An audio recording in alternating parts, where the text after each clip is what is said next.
Well, welcome back. It has been exactly 0 seconds since our last episode. Chrissy and we are going to do what's never been done before in Bookalicious and combine. Oh, it's only combining 2 chapters. Okay. We did that in the last episode. Never mind. We're going to do that again right now. It felt like a lot more in my mind. It did feel like a lot. So we're going to combine 18 and 19 and then do the epilogue and then wrap up with our games. Yes. All right. So let's jump into it. This is Bookalicious, a podcast where two sisters chat about books we're reading. I'm Chrissy. And I'm Candace. And we're finishing The House on the Cerulean Sea.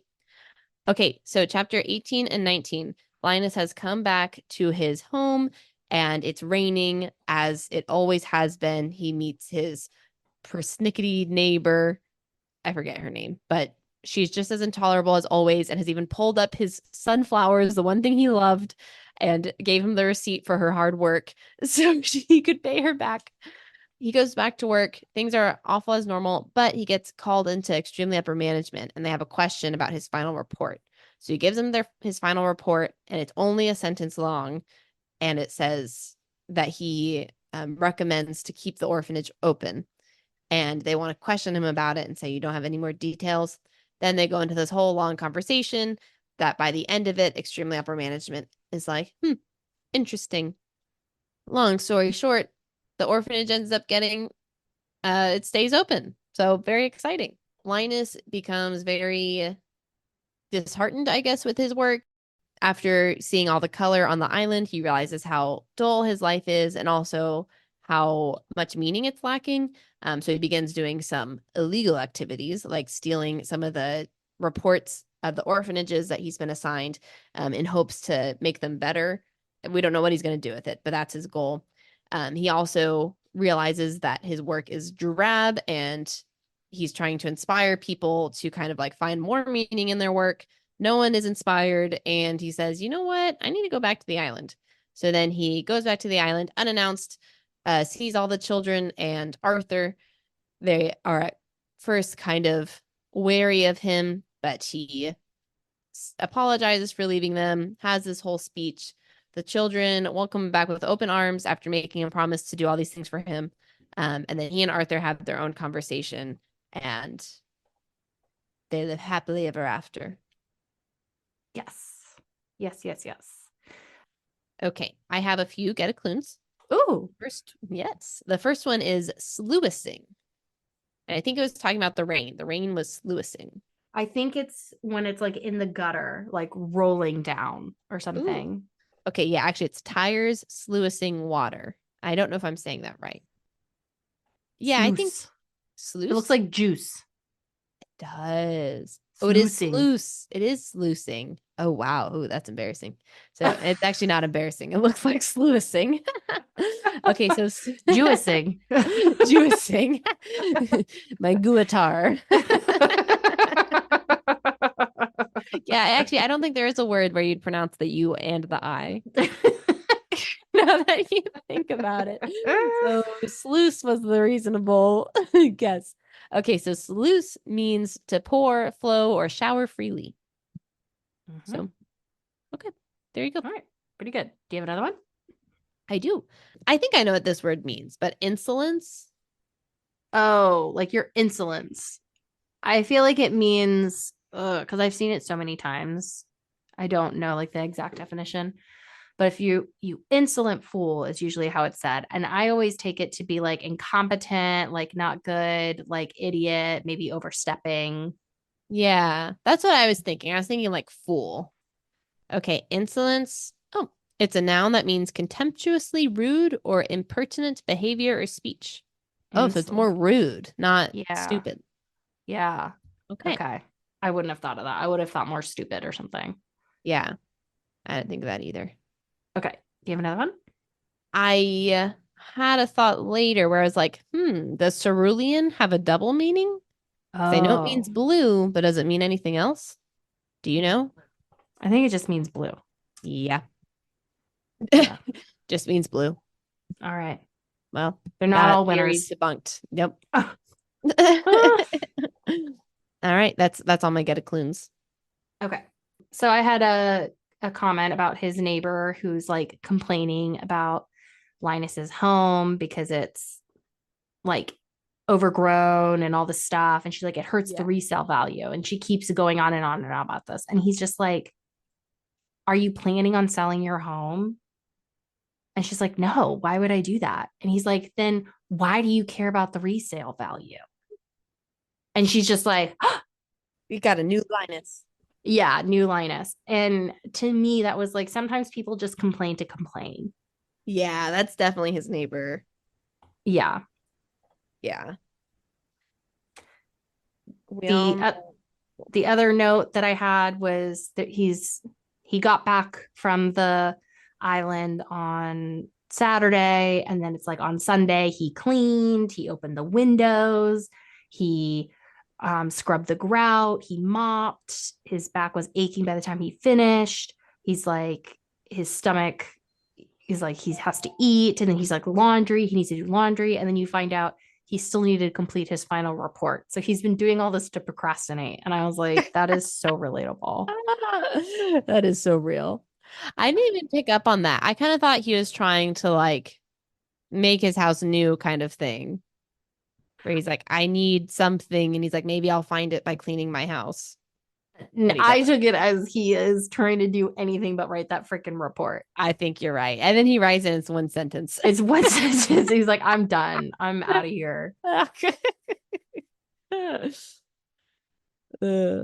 you have any other thoughts on like his time at work or his big speech to extremely upper management? I think with his return back to work in his life, it's like we knew it was crummy when we started this book, but after going and seeing all the color of the island, I think TJ does a great job of just painting how blah his life was and how horrible it was now that he's had like a chance to live for real. Yeah. Yeah, he didn't even realize what he was missing out on. No, and even me as the reader, it's like I had forgotten how bad it was. Yeah. He does Klune does such a good job of writing what the atmosphere is like and like doing the showing and not telling you because like you feel like it's all gray outside. Yes. It's just raining and it is gray. Like, you know, and like there's no music anymore. Mm-hmm. So he does a really, really good job of really putting you in the story and seeing the difference between the worlds. I had another, this is one of the TJ lines, and this is just one of many that were throughout the book. But it's when Linus is speaking to extremely upper management, and they're talking about Lucy and how he's the Antichrist and all this stuff. And what Jal says, regardless of whether or not you like to hear it, he is still what he is. That can never change. And then Linus says, I refuse to believe that. And this is what I underlined. I thought it was nice. We are who we are, not because of our birthright, but because of what we choose to do in this life. It cannot be boiled down to black and white, not when there's so much in between. You cannot say something is moral or immoral without understanding the nuances behind it. And I thought that was nice because that was something that we talked about earlier in the book in regards to sin. Mm-hmm. And so I think Linus is someone who likes to live a little bit more in the gray versus before he was with the rules and regulation, which was very like, yes, no, check box, don't check box. And so I thought that was nice. Yeah. Yeah, I did like a lot of that. Yeah, I liked how it was kind of pushing it more toward like your actions and what you're choosing to do with your life. Yeah, exactly. Exactly. Something else that I liked, because they were like, you need to be quiet, like, stop this. And he's like, I will not be quiet. He's like, you can try, but I will not stop. And that's what I underlined. Change starts with the voices of the few. And that was something that I think Talia said when they were first going to the island. And that was something that I think Arthur had taught them. And I thought that was very nice. And it's a very like powerful message.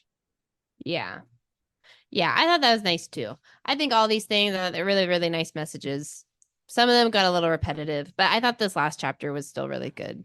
It did, yeah, because it's like by the time we get to here, we've already heard like TJ's manifesto about this. Yeah. For about 3 or 4 chapters, very long chapters. Yeah. So I agree. Yeah. Okay, for the sake of time, do you have anything else for chapter 18? Or should we no. go over chapter 19? Definitely not. Yeah, chapter 19. I actually don't have a lot for chapter 19. So, Yeah, I don't really either. I in my mind, I thought Linus would be returning to the island a lot sooner than he did, but he waited a whole 3 weeks, which was kind of a long time. And while he's saying his like kind of like apology or like welcome me back kind of speech, he says that he shouldn't have left in the first place. And I was like, what? You kept the orphanage open. Like, what do you mean? Which we've kind of already talked about, but I was like, this, you clearly did something really helpful here. I don't know. no, I I don't know. know. He should have So thought of his plan before he left, I guess. yeah, I don't think he was really thinking of anything. I think he was just kind of on autopilot of like, well, this is what I think I'm supposed to be doing or what I've been told to do, so I'm just gonna do it. Right. So yeah, but he still has all of the case reports that he smuggled from the office and he brought Hmm. them to the island. So I don't really know what he's gonna do with them, but guess we'll see.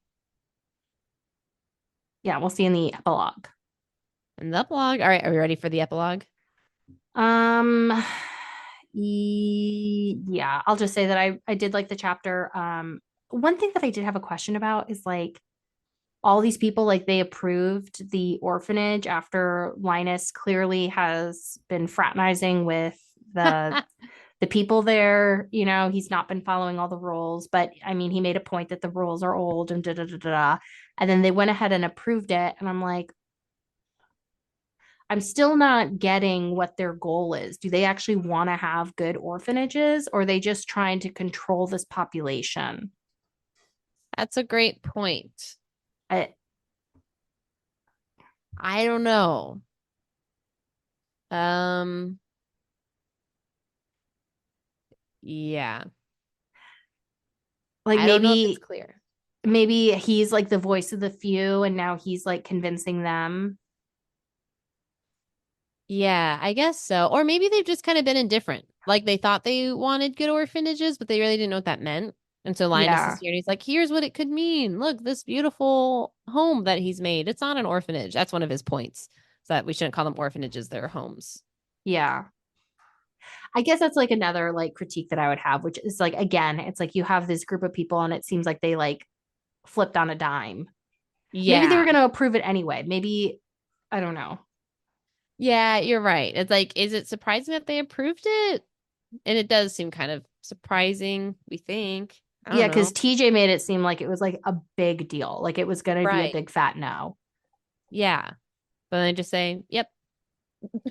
And you're like, that's it. Yeah, that's kind of Yeah. where it's like, there's no real villains. Nothing bad really happens. Yeah. Saccharine sweet is what someone called it. Yes, I saw that word a lot. Yeah. Okay. Epilogue. Epilogue. So Linus is back. He's loving the life on the island. Um, he and Arthur, well, I guess, are getting closer. And then Zoe, or no, Helen. Helen comes up. She's been coming up to the island a lot. And then she comes up with a big question that she has for both Arthur and Linus. And it turns out that there's a new kid that she wants them to adopt. And he is a Yeti. And Mm-hmm. his eyes are cerulean. And they say, oh, he belongs here. The Yeti's name is David. And they say, when can you bring David? Uh, bring him as soon as possible. And so they're really excited to see their little family grow on the island. And then I forget exactly how this comes up, but in the end, they're like, let's get married. And Yep. then they will So walk downstairs to all the kids, and all the kids are cheering. so what happens is that they're trying to adopt all of the kids. Oh, And at that's right. first it's only Arthur. And Linus is like, I don't know. He's like, don't tell them if I'm let me see where it is. I highlighted it because it was actually kind of funny. Okay. So this is a whole thing. So Linus is talking about like not putting his name on the adoption paper. He says, not yet, not until we're sure it'll go through with the both of us on there. I'd hate to say something only to have it need to be amended to just you if Dicamy rejects it because he coughed roughly, you know. Linus wished he could sink into the floor. He hoped Arthur would ignore him. Arthur didn't, because we're unmarried. Yes, that. And no, Linus had absolutely not been thinking about that at all, not in the slightest. And I think what he's alluding to is either because they're gay or because they are an inter quote species relationship. Yeah. I wasn't sure if that was clear either, because I think what most people would think, and I feel like what TJ Klune was trying to get you to think was it's because they're gay, but I think in this world, that's like not an issue. But then I'm like, why did Linus think that would be an issue? Unless that's not what he was thinking of. Well, maybe it was just that they're not married. And then when he's saying Linus had absolutely not been thinking about that at all, not in the slightest. And that's exactly what he was thinking about. Maybe. I don't know. But yeah. Kind of funny. Okay, so now I don't know if I get the humor, but I did laugh about it and I did underline it. So maybe I didn't get it right, but it did make me laugh. You know, that's all that matters sometimes. Helen and Zoe, they're a couple now. And I'm like, all right, Helen, you really made a 180 here. That's fine.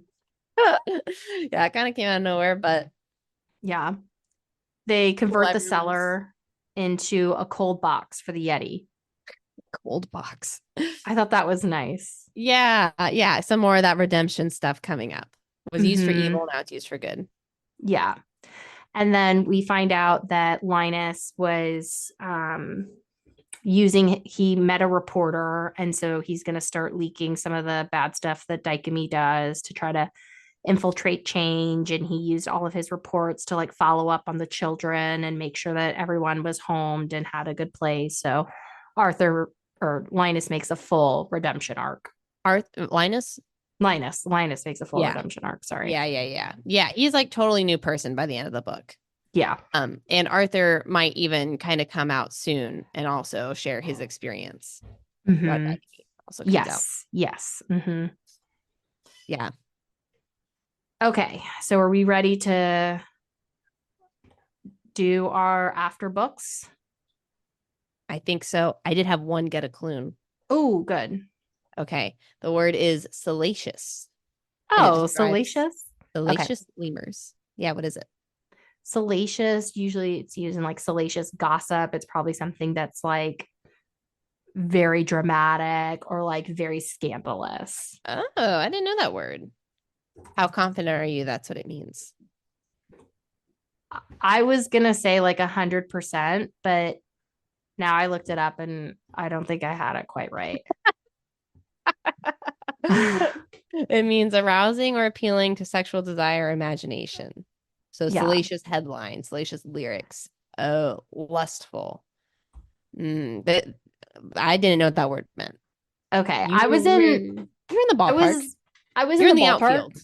I was in the outfield and I thought I was throwing I thought I was throwing a home run. Sorry, I'm having like a stroke. Yeah. Okay. Well, I didn't get that. And it was describing lemurs. So that really changes the sentence. Wow. What's the sentence? It's about salacious lemurs. I think it's like something about the Yeti, about David. Oh. I can find it.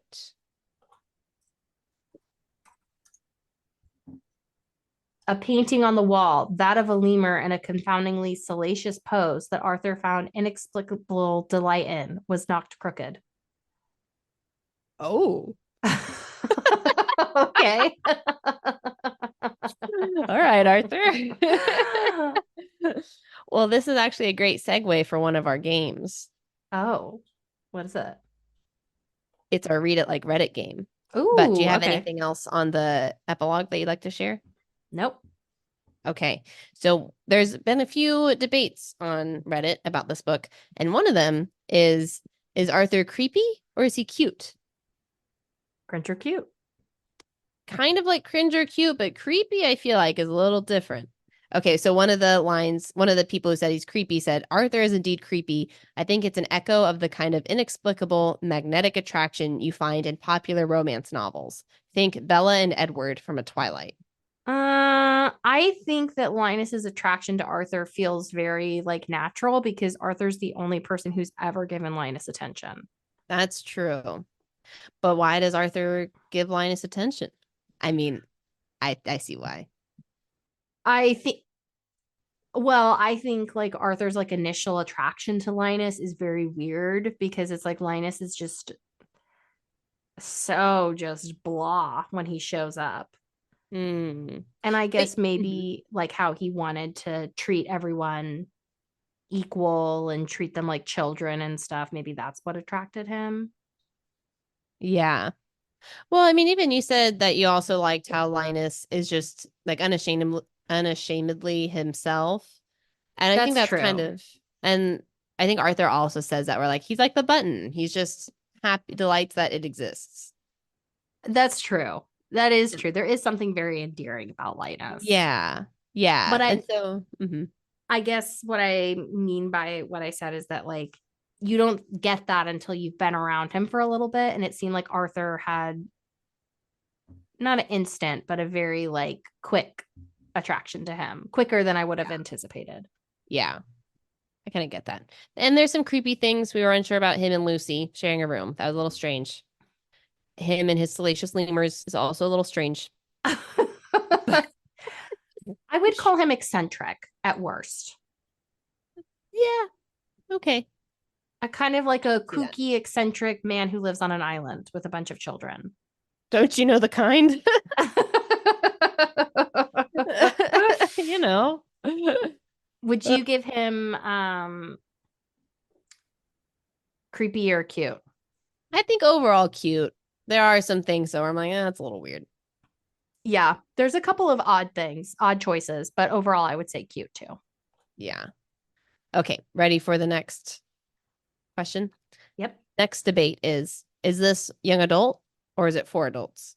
I would say it's for anybody because I think if you're anyone can read this. Well, because I could see like if you're an adult and you haven't thought about topics like this before, this could be a very thought-provoking book for you. Mm. Mm-hmm. Likewise, I could see it being for young adult, where if you're struggling with identity or self-esteem or just like being comfortable in your own body, this could be for you too. Yeah. I think that's what a lot of people on Reddit were saying. Well, okay, so here's one quote that says the opposite. It says, it's kind of like a kid's book marketed for adults, suitable for kids between 8 and 12, but a little immature for anyone older. And I think what they're kind of getting at is that it does feel a little bit one dimensional. You can totally guess what's going to happen. Like it feels kind of hallmarky. Yes. And so, in that sense, it's like not a lot of depth to where it feels like it could be for kids. But I think you're right. There's a lot of really good themes in here that could be really thought provoking for adults too. And one of the people on Reddit said that she read it to her like 5-year old and 10-year old or something. And like Yeah. they all enjoyed it. So it's like it's for all ages, like you said. I mean, you could very easily imagine this as a picture book. Yeah. And you're like That's true. flipping the pages and you're like, and they went to the town and the town was very mad, Yeah. you know? So there's definitely that level to it. And I think that's because it's like we said, there's no real conflict. Yeah. It's more of just the real story is Linus's journey.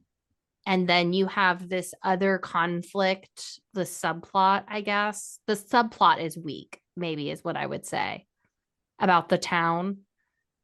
And because in my opinion, the real story is about Linus and his transformation. Yeah.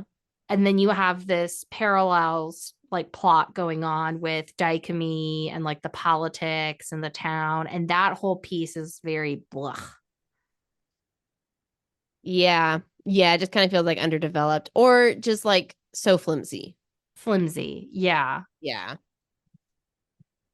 I kind of agree with that. So it's not marketed as a young adult book. I think it's just an adult book. Oh, I mean, there is a lot of like mature topics, perhaps. Yeah, which is why I kind of think it does feel like an adult book.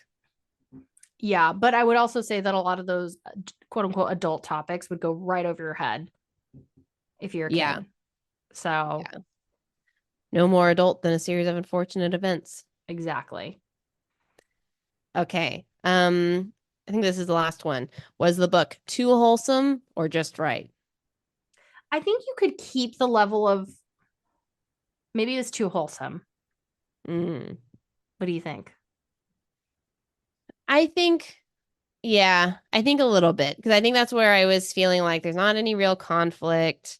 I guess this is kind of a separate topic, but feeling like there's one theme and we just kind of keep hearing it over and over and over again. I guess that's a different issue, but I think both those things together, I was like, man, would like some more dimensions to this book. Yeah, I almost feel like if they would have just cut out all of the dichotomy stuff and somehow made it just that like Linus like went to go vacation on this island finally.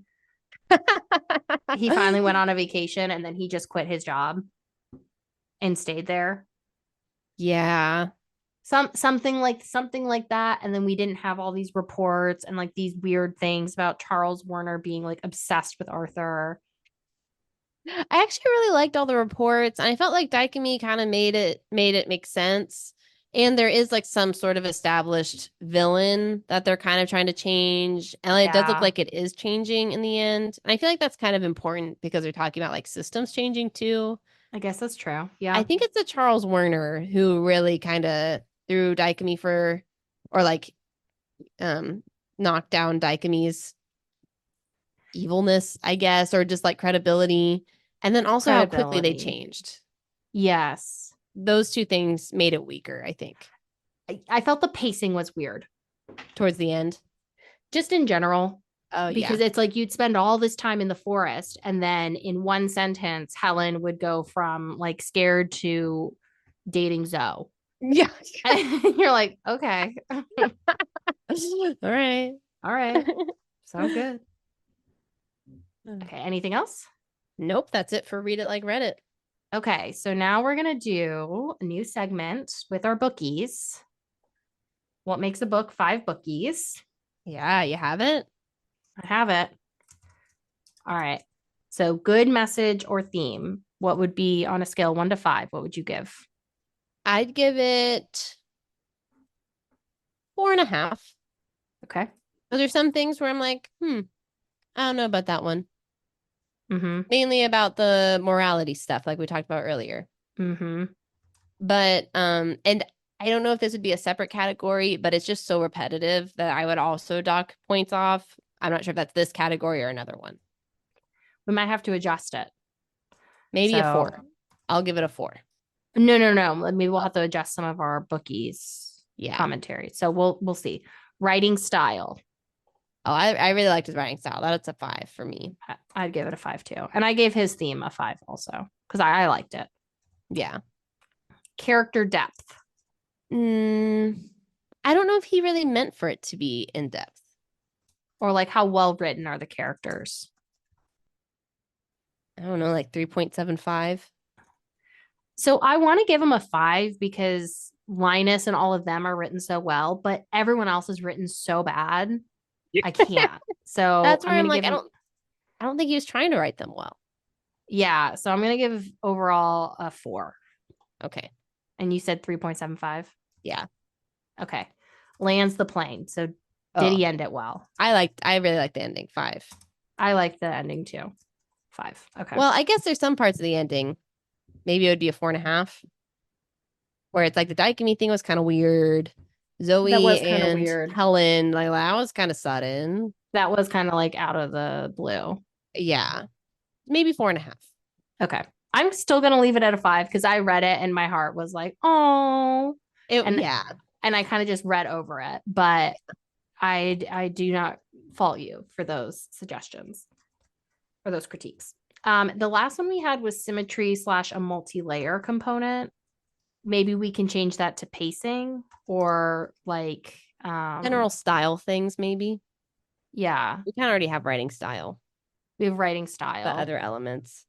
I think because I think what we were talking about is like like the pacing was too long, or he was too verbose sometimes, Yeah. or like maybe we could say like succinctness. Yeah. I think we could just have a general other category, and for each book, we can define what other means. Okay. And in this case, we're calling it. I think maybe we can just have a lot of different others. So whatever you want it to mean for your ranking. Oh, okay. Whatever you think Okay. hasn't been addressed already. Okay. What would you like your other to be? Okay, so you haven't addressed repetition. Mm-hmm. That's got to be part of it. So repetition, I feel like that's what else did we have here? Oh, symmetry. Oh, other meanings. One thing that came up on Reddit is that TJ Klune is telling you exactly what he thinks, and it almost leaves it like there's no other way to interpret the book. And I Yeah. was like, I kind of get that. And it felt kind of preachy at times because of that. Mm-hmm. And that was like, ugh, it felt a little lessons in chemistry-ish. Yeah. That I wasn't my agree. favorite. So maybe like a 3. Okay. I'm gonna put in my other category pacing. And I felt like we talked about this. Beginning was good, middle was a slog, end was good. So I'm also gonna give him a 3. Mm-hmm. Okay. So do you have a calculator? I got my brain. Okay, yeah, I got a calculator. Okay. I gave it 10, 15, 19, 20. I gave it 22 out of 25. Wow, very good. So divide that. So What that's is a that? 0.88. Now I need to divide it by 20. That's a 4.4 stars. 4.4. Okay. You did 4.5. 4.5 is 9. 5 is 14. 3 is 17. You gave it a 20.75. 20.75. That's 4.15 stars. Okay. Now do 4.4 plus 4.15 and divide it by 2. 4.275. 4.275. All right. We're going to round that up to a 4.3. Yeah. Or just leave it at 4.275. I think 4.3. Okay. All right. So we give it a 4.3. Yeah, that feels right. I would say that feels right. I like our system. I like our system too. It feels very scientific. We redefine other depending on the book we're reading. Yes. Well, it depends on like what the book needs. It's true. This one needed some helping with some of the bludgeoning of the messaging and the pacing. I think so. Okay. Last segment if you have time. Sure. Yes. Okay. Questions for TJ. Ooh. I would love to know what was some of his inspiration for the characters, because like the kids are just all so fun and they're really creative, I think. So I'd want to know where he got those ideas from. And then also what's Charles Warner's backstory? I definitely want to know about Charles Warner's backstory. Yeah. Yeah, he set himself up for a good prequel. Yeah. We want to learn about the worst man in the world. We finally get the villain we deserve. Yes. Yeah, I would like to know that. I think I would want to know what was his intention with some of the side characters. Yeah. Like with the townspeople, were they supposed to be like ridiculous because it's like their ideas were ridiculous? Yeah. Or like what was the motivation for making like the conflicts resolve so quickly? Yeah. I think I have those same questions too. Yeah. I'd also want to know, does he think Arthur has any creepy parts? Yeah. Why is Lucy in the bedroom? Why are there salacious lemurs? Why are there salacious lemurs? Why is Lucy in the bedroom and you had to write a whole chapter to address that? Why did you leave it in? Couldn't he be next door? Arthur could leave his bedroom door open. That's a lot less weird. I don't know. Why is he in the closet with you? Does that mean something? I don't know. I don't know. We need answers. Those are the questions we have. Yeah, But overall, You feel good with the 4.3. You like the book. Would you recommend to a friend? Yeah, I think so. I mean, it depends on the friend. I think some people would really like it. Yeah. Some people might not. Yeah. And that's kind of what I was seeing on the Reddits too. Some people really loved it. And some people were like, I didn't even finish it. Yeah, the middle part really is a slog, and I had forgotten how much of a slog it was. I don't know if it was even the middle part. I think one person said that they got the whole message in the first 10 pages and then it just kept repeating itself. And I was like, yeah, I kind of get that. Yeah. So, and also it felt like a little bit like a Hallmark movie where it's like, you know exactly how it's going to end. And in fact, it is how that ended. I was kind of okay with that. Normally I would like give that demerits, Yeah. but I felt like this book was more about the journey versus the end. Yeah. I think so. Yeah, he wasn't trying for it to be tricky, but like it was No. just like someone else said, it was like a warm, cozy hug. And you need Yeah. books like that. Yeah. So if you're looking for a warm, cozy hug book, this is a good one. Feels Very very hug. nice. Yeah, very nice, like very minimal conflict. Just about a guy who finds his family. Yeah, it finds home. Yeah. Okay, well, so this wraps up House in Cerulean Sea. Chrissy and Sam worked on a special on which Narnia book did you guys do? The Voyage of the Dawn Treader. Oh, interesting. I haven't Yeah. even read that book, so I'm curious to see how Really? that turns out. Yeah. Have you guys You finished didn't? recording? No, we haven't. So we saw part two. But it's a good one. But we did a ranking of all the Narnia books, and this was everybody's number two. Oh. Only short of The Lion, the Witch, and the Wardrobe, because it's just so classic. Oh. That one is a Yeah, classic. it is. It is. Yep. And so after those two, then we're gonna do Starter Villain. Yeah, Mm-hmm. it's the plan. And then after that, I sent you the book talk trending books. Oh, look at that. Did you text it to me? Yeah, I texted it to you a little while ago. I'll text it to you again. But because the housemaid's doing so well, I was thinking maybe we could throw in another one of those and see what happens. I don't know. Let's do it. I think we need that. Yeah, get those listens up. Okay, cool. Yay, sounds fun. All right, love you. Love you too. Bye. Bye. Thanks for listening to this episode of Bookalicious. If you like this discussion, please rate or subscribe to our channel to help other book lovers find this content as well. If you have any questions or suggestions for future books, we'd love to hear from you at bookalicious.pod@gmail.com. As always, thanks for joining our club.